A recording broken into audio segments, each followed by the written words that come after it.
All this time you thought you were a pro at doing push-ups. I got bad news for you. Probably not. And you're probably not because your core isn't connecting properly, probably overextending from that mid-back or that lower back. Your body may be coming up as different pieces. I need your whole body to be a straight line, ear, shoulder, hip, knee, ankle, all coming up as one piece and down as one piece. The way you're going to practice that is from the floor, from your knees, and then we're going to work our way up to our toes. So check it out. If you're doing a push-up, like your normal push-up coming up and down, and someone comes up here and checks your butt and it's loose, that means you ain't working very hard. That means that thing's relaxed. I want you to think about those hips driving forward and that rib cage staying down. So I'm going to start from here. I'm going to curl my toes underneath, hands just outside the shoulders. Step number one, butt cheek squeeze. Take your hips and press them into the floor.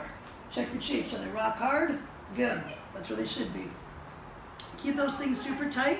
And I want you to visualize yourself getting pressed up from the sternocleidomastoid, right here just below the rib cage. When you get pressed from here, your whole body will come up as one. So we're going to start off from our knees. So I'm going to drive those hips in the floor, butt cheeks are hard. Deep breath in. I'm going to press myself up from the center. I'm going to come up and bring my body up as a straight line from my ear to my knees. Right now my butt cheeks are clenched. They're squeezing as hard as they can. Head is in line. Breath in at the top. Without coming down. Now I relax. At no point in time should those glutes be relaxed. So again, drive the hips in. Deep breath in. Come up as one solid piece. Lock yourself out there. Control yourself down there, still squeezed. Another relax. Now if you want to do that from the floor all the way up to the toes, shoulders back and down, everything's exactly the same. Drive those hips in.